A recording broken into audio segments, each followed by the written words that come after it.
सो एक बार फिर से लेट्स क्रिएट डिफरेंट चैनल पर आपका स्वागत। आप देख रहे हैं मैथ सीज के चैप्टर 2 का पार्ट 1। मैं हूं आपका राम सर और क्लास को आगे शुरू करते हैं। देखते हैं इस चैप्टर में हमको क्या सीखना है। तो चैप्टर 2 है पूर्ण संख्याओं पर आधारित संक्रियाएं। पूर्ण संख्याओं के बारे में हम लोग पहले भी पढ़ चुके हैं। होल नंबर्स, पूर्ण संख्याएं क्या होती हैं? नेचुरल नंबर्स में जब जीरो ऐड हो जाता है, मतलब 0, 1, 2, 3, 4, ये सब जो संख्याएं हम लोग लिखते हैं जीरो के साथ की नेचुरल नंबर्स, तो ये होती हैं पूर्ण संख्याएं, होल नंबर्स। इस होल नंबर्स में क्या संक्रियाएं होती है? संक्रियाओं के बारे में आप जानते हैं कि प्लस होता है, माइनस होता है, मल्टीप्लाई होता है और डिवीजन होता है। ये हम लोग बचपन से ही करते आ रहे हैं। तो इसमें खास क्या है, खास क्या है वो जानते हैं। देखिए, संक्रियाओं के अपने कुछ रूल होते हैं, लॉज होते हैं, उसी को बस समझना है क्या होता है। अब करते तो हैं हम, पर थोड़ा सा नहीं जानते तो उसको आज समझेंगे। क्या है इसमें, जैसे कोई संख्या आप जोड़ते हैं 4+2, तो 4+2 को जोड़ेंगे तो 6 आएगा, लेकिन 2+4 भी जोड़ेंगे तो क्या आएगा? 6 आएगा। एक चीज़ तो पहला रूल यही है कि जो प्लस की संक्रियाएं हैं वो किसको फॉलो कर रही है? क्रम के परिवर्तन को, क्रम विनिमय नियम को ये क्या कर रही है? फॉलो कर रही है। तो पहला नियम जो फॉलो होता है संख्याओं के द्वारा प्लस में, क्रम विनिमय नियम, क्रम विनिमय नियम बोलते हैं इसको। ये हमको वर्ड याद रखना है, ये क्रम विनिमय नियम को फॉलो करता है प्लस। अच्छा, और डिवीजन में ऐसा, सब्ट्रैक्शन में ऐसा होता है क्या? माइनस में ऐसा नहीं होगा, क्योंकि 4-2 आप लिखेंगे तो ये 2-4 के बराबर नहीं होगा, इसलिए इसमें ये रूल फॉलो नहीं होता है। चेक करते हैं मल्टीप्लाई को। जैसे हमने 4 × 2 किया तो क्या 2 × 4 के बराबर होगा? हाँ होगा। मतलब ये मल्टीप्लिकेशन भी प्लस और मल्टीप्लाई, ये क्रम विनिमय नियम को क्या करते हैं? फॉलो करते हैं। तो एक तो ये हमको पता चल गया कि प्लस और मल्टीप्लाई क्रम विनिमय नियम को फॉलो करते हैं। एक बार डिवीजन के लिए चेक कर लेते हैं। डिवीजन में भी ऐसा होता है क्या? तो 4 में अगर 2 से डिवीजन कर देंगे तो क्या आएगा?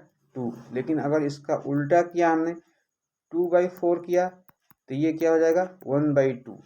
ये जो है कि बराबर नहीं होगा, तो ये डिवीजन में फॉलो नहीं होता है। कौन सा रूल? क्रम विनिमय रूल। ये चीज़ हम समझ गए। आगे थोड़ा सा समझते हैं। अब क्या, थोड़ा सा ब्रीफ कर देते हैं कि क्रम विनिमय जो नियम है ये किस में फॉलो होता है? क्रम विनिमय आप समझिएगा प्लस में और मल्टीप्लाई में, बाकी माइनस में और डिवीजन में फॉलो नहीं होता है। पहली तो ये प्रॉपर्टी हो गई। दूसरी प्रॉपर्टी क्या है? अभी देखा आपने, मैंने भागा दिया था 2/2 में 4 से, तो ये क्या आया था? 1/2 आया था। तो एक तो बराबर का फॉलो नहीं किया, दूसरा क्या हुआ?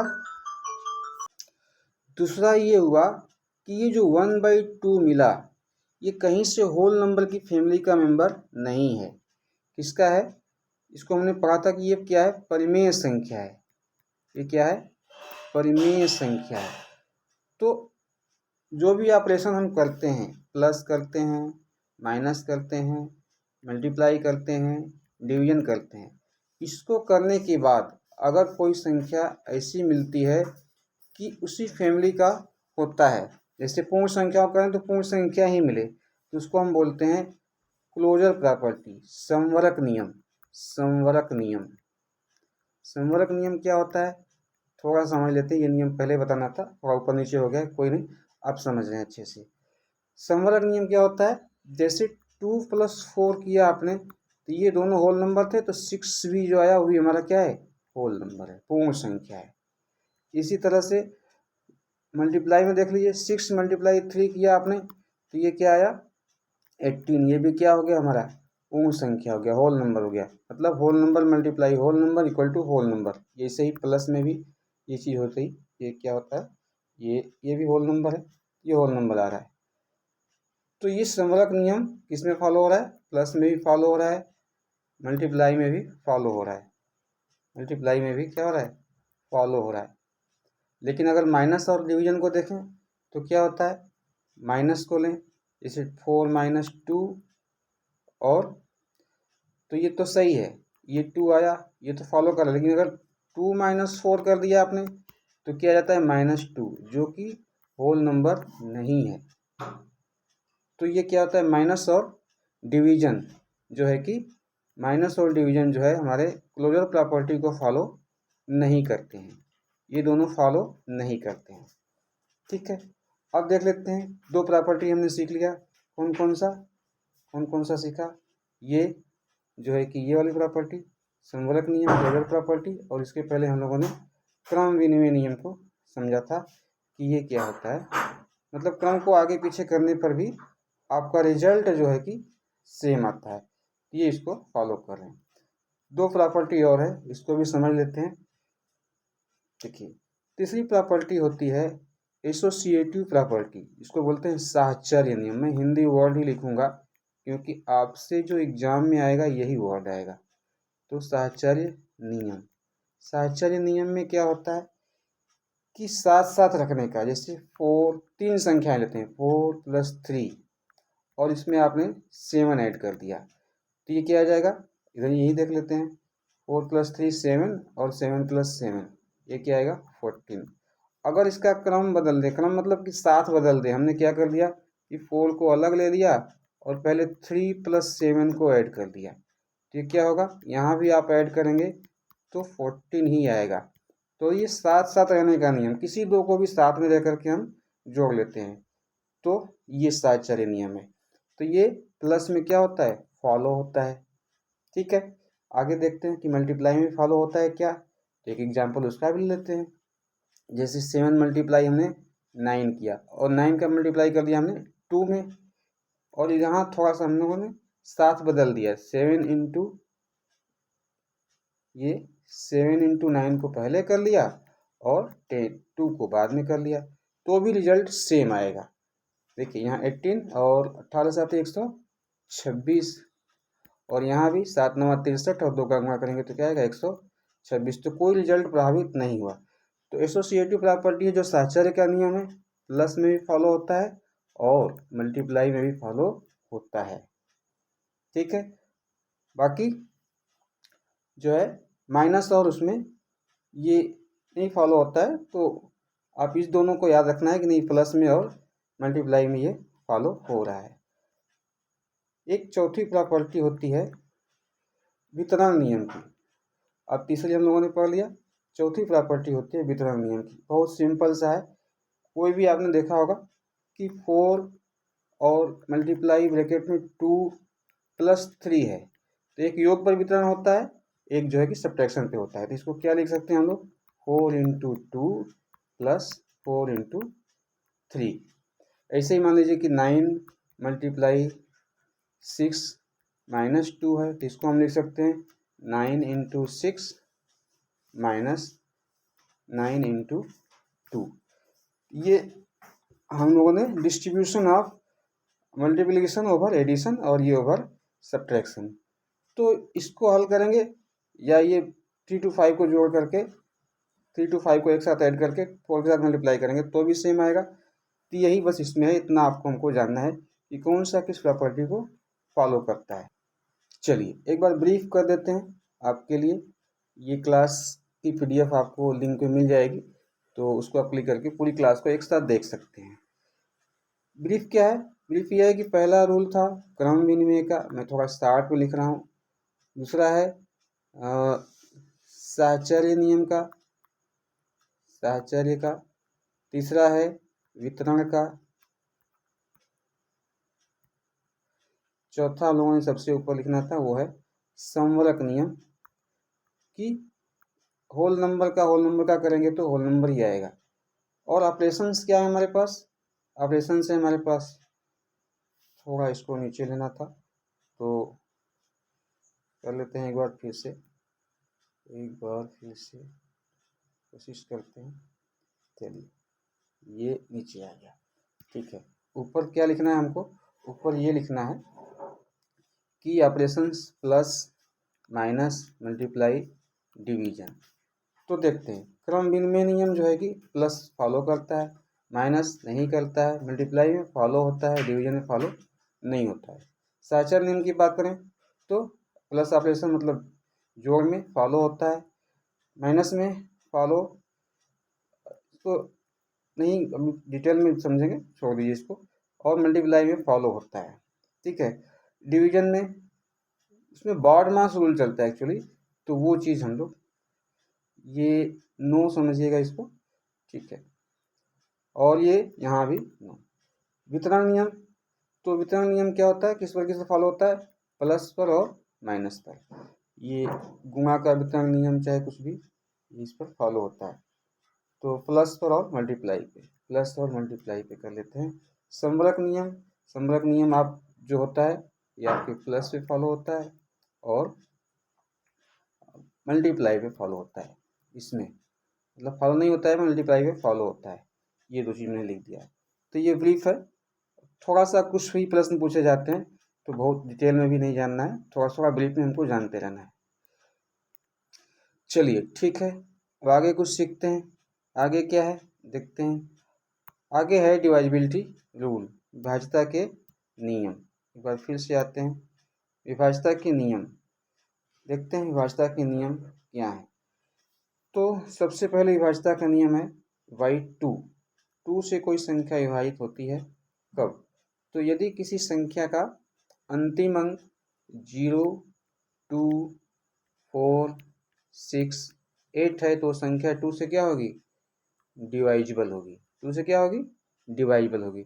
जैसे 8962 लिख देते हैं तो ये डिवाइजिबल है।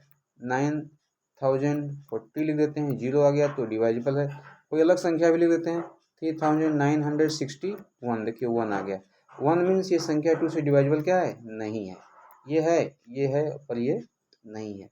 तो आपको अंतिम अंक देख करके बस डिसाइड कर लेना है कि वो संख्या 2 से डिवाइजिबल होगी नहीं होगी। जैसे मैं बोलूँ 3,79,505, ये 2 से डिवाइजेबल है कि नहीं है, तो पूरी संख्या तो जो है वही है, अंतिम अंक बस देखिए और बता दीजिए कि संख्या क्या है, 2 से डिवाइजेबल नहीं है। ठीक है, तो ये 2 का डिवाइजिबिलिटी रूल है।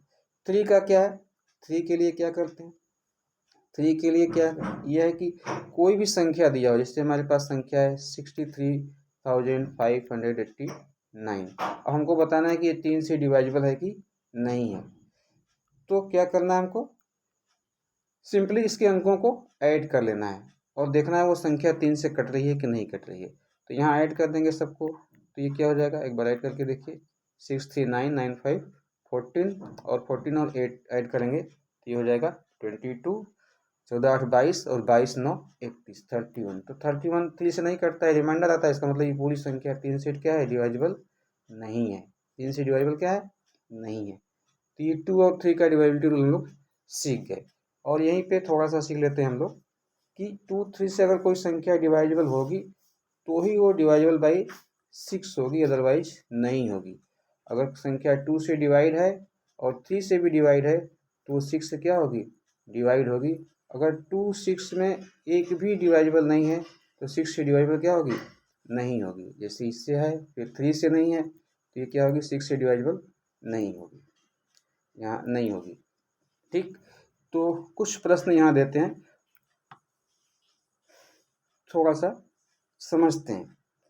क्या है प्रश्न, ये है आपसे कि 9432 क्या ये 6 से डिवाइजिबल है।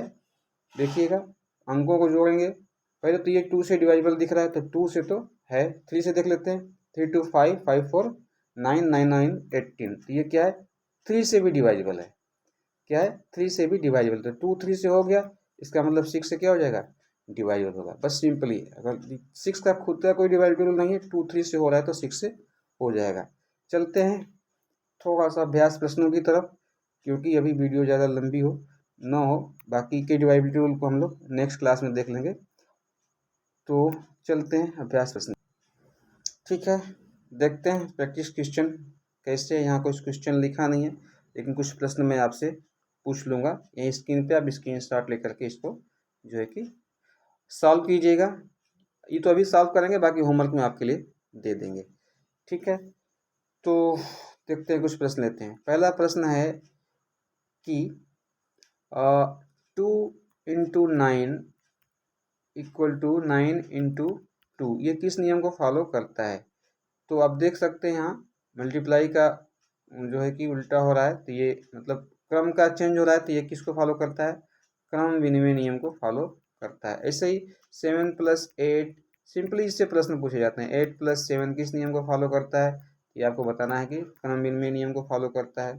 दूसरा अगर क्वेश्चन मैं लूँ यहाँ पे मल्टीप्लाई करके, तो वो भी आप कर लेंगे। साचार नियम का ले लेते हैं। 7 × 9 मल्टीप्लाई 3, और ये इक्वल टू लिखा है 7 × 9 × 3।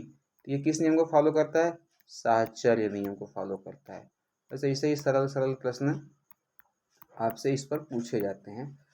और देखते हैं वितरण नियम का, देख लेते हैं कुछ क्वेश्चन। मान लीजिए दूसरा क्वेश्चन ले लेते हैं, तीसरा, कि ये जो लिखा हुआ है किस नियम को फॉलो कर रहा है? ये प्लस रहेगा यहाँ पे ताकि डिस्ट्रीब्यूशन हो सके।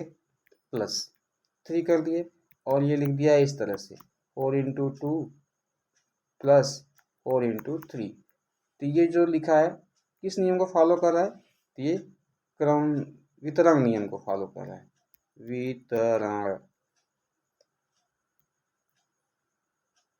वितरण नियम को फॉलो कर रहा है। वितरण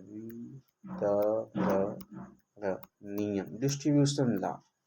ठीक है, तो किसका वितरण है? गुणा का वितरण है। किस पर वितरण है? योग पर वितरण है। तो गुणा का योग पर वितरण नियम है। क्या है? गुणा का योग पर, किस पर? योग पर वितरण नियम है। इसी तरह से सब्ट्रैक्शन पे हो सकता है। आगे ये छोटे छोटे प्रश्न इससे पूछे जाएंगे, बस सरल सा प्रश्न आप देखते ही समझ में आ जाएगा आपको। डिवाइबिलिटी रूल का देख लेते हैं, कुछ संख्या लेते हैं, जैसे 3 4 9 6 5 4 3 2 8 3 7 5, ये 3 संख्याएं हमने ले ली। इसको डिवाइबिलिटी रूल से आपको चेक करना है कि कौन 2 से डिवाइड होगा, कौन 3 से होगा, और 6 से होगा। 2 3 से होगा तो 6 का ऐसे ही चेक हो जाएगा। देखिए अंतिम अंक क्या है? 6 है, तो ये 2 से डिवाइड हो जाएगा। 3 के लिए जोड़ना पड़ेगा अंकों को, तो एक बार प्लस करते हैं। 6 9 15 और 4 जोड़ेंगे तो 19 4 23 3 26, तो 26 आता है। तो 3 से नहीं कटता है, तो 3 से डिवाइडेबल नहीं होगा। 2 से देख लेते हैं, तो ये 6 से भी डिवाइडेबल नहीं होगा। ये 2 से डिवाइड होगा। 3 से 3 2 5 5 4 9 9 5 14, तो 3 से नहीं होगा, तो 6 से भी नहीं होगा। इसको देख लेते हैं, 2 से नहीं होगा। 7 5 12 12 3 15 8 23, तो यहाँ भी नहीं होगा, तो 6 से एकदम नहीं होगा। तो इस तरह से कुछ आपके लिए मैं होमवर्क भी दे देता हूँ, यहीं स्क्रीन पे दे देता हूँ। चलिए ठीक है, दे देते हैं। तो एक होमवर्क छोटा सा देते हैं आपको। ठीक है, तो देखिएगा, मैं इधर लिखूंगा संख्या, थोड़ा छोटा छोटा लिखूंगा, इसी स्क्रीन पे आ जाए आपको। नहीं तो कुछ और कर लेते हैं, छोटा कर देंगे या। ठीक है, इधर लिख देते हैं संख्या, और यहाँ लिख देते हैं किससे किससे चेक करना है। 2 से चेक करना है, जो जो आपको बता दिया गया है। 3 से चेक करना है, और 6 से चेक करना है। चलिए, आपको सिंपली यस नो इसमें करना है कि कटेगा कि नहीं कटेगा। चलिए, पीडीएफ को मैं थोड़ा सा इसको छोटा करके, ठीक है कोई दिक्कत नहीं है, एक साथ स्क्रीन पे ही लेना है हमको ना। जैसे मैंने संख्या ले लिया 3479, 9692, 8542, ये ले लिया। तो क्या होगा, अब आपको लगाना है, ये तो आपके लिए है। ठीक है, तो थोड़ा सा कुछ और देखते हैं, अगर हो जाता है तो। या ये इस तरह से हो गया। ठीक है, कुछ संख्या बढ़ा भी सकते हैं, तो बढ़ा देते हैं, यहाँ बढ़ा देते हैं, ये थोड़ा सा ठीक है, ये चलिए दो संख्या बढ़ा लेते हैं। 9769। अब केवल संख्या लिख लीजिए, बाकी एक और संख्या देते हैं 2742। ठीक है, फिर आप इसको सॉल्व करके आइएगा। ये आपके लिए होमवर्क रहेगा कि डिवाइडेबिलिटी रूल को कौन फॉलो कर रहा है कौन नहीं कर रहा है। फिर यहीं क्लास को स्टॉप करेंगे, बाकी मिलेंगे नेक्स्ट क्लास में। तब तक के लिए थैंक यू सो मच।